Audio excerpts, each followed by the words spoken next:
Felipe, Lázaro aqui da Flamengo TV. Queria saber, depois desses 180 minutos contra o Atlético Mineiro, né, o que fica de aprendizado depois desses 2 jogos, os placares distintos, o que você tira de aprendizado em relação à parte tática, mental também, visando essa sequência? Sempre, como eu falo sempre, todo jogo deixa um aprendizado, deixa uma guia para onde podemos melhorar, onde podemos evoluir como equipe e também coisas positivas. Não é um adversário fácil, esperávamos esse jogo difícil e um resultado que dói, mas que está em aberta a eliminatória ainda. Boa noite, Felipe. Natália Brasil, da Rádio Roquete. Queria te fazer uma pergunta que ela tem a ver com o jogo, mas tem a ver mais com um jogador especificamente. No jogo passado contra o Atlético Mineiro, no final do jogo ali a gente viu a movimentação de você cumprimentando os jogadores, e a gente percebeu que o Hulk fez uma reclamação ali do comportamento do Alacian. Hoje, quando ele entra em campo, em algumas oportunidades a gente vê ali que os jogadores, né, chegam ali e tem uma discussão, e no final acabou tendo realmente um momento ali mais adverso entre ele e o Lianco e o Everson. Então eu queria saber de você, que foi um jogador muito experiente, passou aí por toda essa experiência em campo, agora é treinador, um menino jovem desse que foi teu também na base. O que você acha dessa situação? Como que vocês tratam isso internamente? Eu acho que o Wallace é o jogador que é pelo caráter que ele tem, pela personalidade que ele tem. É ele, é o jeito dele, ele não tem que mudar, tem que continuar sendo ele. E sim, vai irritar alguns jogadores, vai irritar outros. O que ele não pode nunca é ser violento, ser agressivo. Ele tem que continuar jogando dessa forma que ele está, que ele entra, ele incendeia o jogo, já nos deu muitas alegrias. E os adversários que se irritem também acontece com os outros. Eu, particularmente, a única coisa que eu não quero é que ele atue de forma violenta ou então xingue, insulte algum jogador do campo, ao contrário. Mas eu quero que ele continue sendo ele, que ele continue sendo esse cara com esse caráter, essa personalidade. Oi, Felipe. Boa noite. Sérgio Lobo aqui. Queria que você falasse sobre os estreantes. Você hoje colocou durante a partida os 3, o Samuel Lino, o Emerson Royal e também o Saul, mais para o final. E ficou muito claro para quem hoje estava no Maracanã que o Samuel Lino está muito pronto, inclusive até para, se você quiser, de repente, utilizá-lo com mais minutagem, enfim. Mas eu queria a sua avaliação sobre os 3 e se realmente os outros 2 ainda estão um pouquinho abaixo no aspecto físico em relação ao Samuel. Nenhum dos 3 vinha...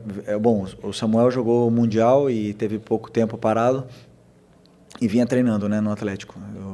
Os outros 2 tiveram um tempo mais parado, bastante tempo sem jogar, mas eu acredito que rapidamente eles vão entrar na forma física, vem treinando. Hoje tiveram minutos e pouco a pouco eles vão estar em forma, porque são jovens, como eu falei, jovens em forma, não tem problema de peso, e é questão de treinos e minutos de jogo. Boa noite, Felipe. Léo José, do Coluna do Fla. Continuando na questão aqui dos estreantes, mas puxando especificamente para o Samuel Lino, ele chega para uma posição que já tem Everton Cebolinha e também o Bruno Henrique. São 2 jogadores que já estão há um tempo a mais no Flamengo, tem aquela questão de hierarquia, mas eu queria entender como que a comissão técnica, você especificamente, como que vocês entendem essa colocação do Samuel Lino meio que atropelando a fila do Everton Cebolinha e do Bruno Henrique? Ele chega de fato hoje para ser o titular do Flamengo? E o Michael? O Michael também. Não, então, para mim não existe ninguém com a camisa de titular, não existe ninguém com a vaga no time sem demonstrar no campo e sem trabalho, né? Mas a gente sabe da qualidade do Samuel, da hierarquia que ele tem, do diferencial que ele é quando ele pega a bola, e é justamente o jogador que precisávamos para essa posição, um jogador desequilibrante e determinante na área do adversário. Então, depois eu sempre falo, o campo fala e vai jogar o melhor. Boa noite, Felipe. Bruna Medeiros, do Disfla. Hoje o time apresentou muita dificuldade de criação antes dos estreantes entrarem, né, principalmente do Samuel Lino. Qual a sua avaliação dessa dificuldade? Faltou um meia, talvez ali, mais de criação, mais característico. O que você avalia aí dessa dificuldade hoje? Obrigado. Bom, primeiro que jogos contra o time do Cuca nunca são fáceis, né? São sempre jogos assim, muito pelos encaixes individuais, pelas perseguições e porque muitas das vezes os jogadores não conseguem e acabam forçando o jogo e gerando esses contra-ataques, esse jogo de ida e volta que não nos interessa. E no primeiro tempo foi assim, não conseguimos encontrar tantas vantagens, né, no nosso plano de jogo, na qual eu coloco a minha parte de culpa. Mas mesmo assim criamos chance de gol no primeiro tempo. Tivemos um lançamento aí do Léo para o Pedro, que ele quase domina. Tivemos chute do Plata, algumas entradas na área com o Luiz Araújo, chute do Everton Araújo também na trave. Tivemos algumas possibilidades de gol. Talvez eu me atrevo a dizer até mais que no jogo anterior, por mais que o jogo tenha sido pior, né? Porque para mim hoje o jogo foi muito ruim, não, mas foi pior do que normal na fase defensiva nossa, né? Então isso sim que nós temos que corrigir e melhorar para o jogo de volta. Como eu falei, tá tudo em aberto, mas no segundo tempo já melhoramos bastante, conseguimos criar essas chances, desmontar um pouco mais essa defesa deles para poder chegar na área do adversário. Felipe, tudo bem? Boa noite. Gabriel Orfa, canal Paparazzo Rubro Negro e Revista Placar. Felipe, desde o começo do ano muito se falou sobre uma possível prioridade ao Campeonato Brasileiro, né? Depois da derrota para o Central Córdoba, você falou que isso não é verdade. E eu queria saber como é que você enxerga agora a situação desse jogo de volta na Copa do Brasil, porque o Flamengo está na liderança do Brasileiro, brigando na parte de cima da tabela. Tem agora um jogo difícil contra o Ceará, uma viagem longa, talvez muito desgastante. Depois vai para Minas para a Copa do Brasil. Como é que você enxerga esse jogo? Se você pretende ir com força máxima tanto contra o Ceará quanto contra o Galo. E também, se você puder falar, aproveitando também, sobre os reforços nessa janela. Você já teve 4 e você teve um retorno também do Vitor Hugo. Quero saber se você pretende utilizar o Vitor Hugo em algum momento. Obrigado. Só antes dele responder, eu queria pedir que a gente fizesse uma pergunta. Nós estamos muitos. Eu já até esqueci a primeira é do... Ok. Não, é bom, como a gente já falou, Brasileiro e Libertadores sim que são prioridades, mas eu entrei hoje para ganhar. Com o time que entrou no campo, foi um time montado para vencer. Da mesma forma que o jogo do Ceará, vou preparado para vencer, com as peças que eu acredito que são as melhores para poder vencer o jogo. E depois, na volta, claro que vamos para tentar reverter, como eu bem falei antes, numa pergunta de um companheiro teu, e para mim, na minha opinião, está totalmente aberta. Sabemos que é difícil jogar no estádio do adversário, mas da mesma forma que eles venceram aqui, a gente pode vencer lá. Felipe, Felipe, aqui. Ok. No lance do gol, né, o Atlético fechou as linhas de passe, o Flamengo trocou passe dentro da área, resultou de um erro, o Coelho fez o único gol da partida. Qual a sua recomendação para os jogadores da defesa, zagueiros, goleiro, quem mais participar da saída de bola, em situações como essa, em que não é possível arriscar um passe ali, ou é muito perigoso, como foi, e o que saiu errado nessa jogada? Bom, eu não vi ela toda ainda, mas eu sei como é que o Atlético pressionava e sei como é que eram as soluções, né? Então, essa nossa saída de bola, ela nos deu tanto sucesso até agora, a gente saiu jogando de várias formas diferentes, contra várias pressões diferentes, e hoje aconteceu o primeiro erro, talvez, de saída de bola que tenha acontecido o gol, na qual eu peço para os meus jogadores fazer isso, eu peço para eles saírem jogando e eu sei do risco que existe, e algum dia iria acontecer. Foi hoje, infelizmente. Então, a única coisa que eu quero é que eles não parem de tentar de sair jogando, porque eu acredito que no futebol dessa forma, essa é a minha ideia, e eles assumiram e entenderam bem o que eu quero e o que eu espero, né? Nessa saída da pressão, eu acredito que foi um passe onde o Léo não contava com que tinha um jogador esperando, não sei se era o Coelho, né, que antecipou, e um passe atravessado na frente da área, e acabou que perdemos a bola e tomamos o gol. Mas, como eu falei, responsabilidade minha, porque é uma saída de bola que eu treino e eu peço para eles fazerem, e às vezes o risco está aí. Felipe aqui, Thiago Lima do GE, boa noite. Felipe, eu queria te perguntar em relação ao Luiz Araújo, que a gente viu hoje é um jogador que não foi bem na minha avaliação, e ele estava na esquerda, você encaixou o Matheus Gonçalves na direita, né, para ele poder jogar ali, e você puxou o Luiz para a esquerda. A gente já viu você fazer isso outras vezes. Eu queria saber como é que você enxerga o Luiz Araújo na esquerda. Você acha que ele consegue render ali o que ele rende na direita? Obrigado. Não, acredito que o melhor lugar dele seja, né, na direita, né? Mas hoje eu queria deixar o Matheus Gonçalves ali pelo drible que ele tem. Ele é um jogador de 1 contra 1, com esses encaixes, essa marcação individual, ele é capaz de tirar o jogador de cima, e sempre pensando em que o Luiz Araújo é letal e um finalizador nato para quando a bola chegasse dentro da área para ele pudesse fazer os gols, do mesmo jeito que ele jogou outros jogos e fez gols e deu assistências do lado esquerdo, né? Sei que o jogo em si dele não é beneficiado com ele jogando na esquerda, mas a fase de finalização dele ali, eu acredito que sim. Como um jogador que se sacrifica pela equipe, fez com toda a naturalidade, tentou. Como você falou, não foi um bom jogo, nem dele, nem da equipe. Mas isso é normal e com certeza eu penso nele mais no lado direito. Felipe, aqui à sua direita, Gustavo. Jogadores que acabaram sendo poupados hoje, foram poupados pelos números da fisiologia, da preparação física, ou foram em virtude de ser a Copa do Brasil? Não, foi um planejamento onde eu decido os jogadores, né? E nenhum deles, nem o Arrascaeta, nem o Jorginho, tinham sido vetados, mas eu acredito que pela sequência que eles estão tendo, também pelos dados, né? Mas pela sequência que eles estão tendo, não seria prudente colocá-los hoje e depois domingo também, então decidi por outras opções, também que encaixavam com o plano de jogo que eu tinha pensado. No caso, o Matheus Gonçalves, no caso, o Luiz Araújo, pensando no que poderia ser a partida e também nas trocas. Então, no outro jogo, o Arrascaeta, que teve em campo, não foi beneficiado por esse plano, então optei por outras trocas hoje e optei por descansar ele para ele poder ter treinos aquisitivos e chegar bem no final de semana e na semana que vem. Felipe, boa noite. Pablo Rua, aqui do canal Voz do Ninho. Na semana passada elogiamos, né, a bola parada do Flamengo, que o Flamengo tinha feito 3 gols. Dos últimos 4 gols foram 3 de bola parada. Agora, se tornou algum motivo também de preocupação, porque a bola está entrando um pouco com ela no chão, de forma central também, ou isso você está vendo com normalidade? Qual é a preocupação? Desculpa, não... Se você tem alguma certa preocupação, porque a bola também não está entrando com ela jogada no chão, né? Só bola aérea praticamente. Não entrou. Hoje tivemos muita chance de gol, na minha opinião. Na minha opinião, não. Na verdade, tivemos chances de gol muito mais do que no último jogo. Tivemos bolas na trave, tivemos a chance do Lino, tivemos chances de fazer gol, tivemos gol impedido.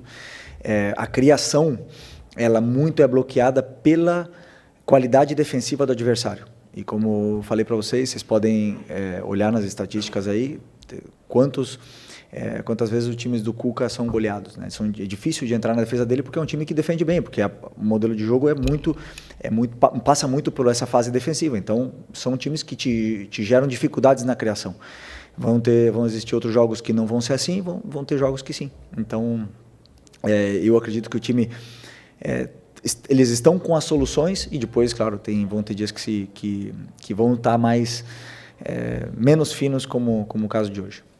Aqui, Felipe. Boa noite. Felipe, o gol do Atlético, ele sai numa jogada que eu acredito que seja uma das que você mais ensaia, pelo menos nos treinos que a gente teve acesso. A gente sempre via ali essa jogada de saída, tocando por baixo e tal, e acabou saindo o gol do Atlético hoje nessa situação. O Flamengo perdeu o jogo e vai para Minas Gerais com uma situação delicada, porque agora o Atlético tem pelo menos a vantagem do empate.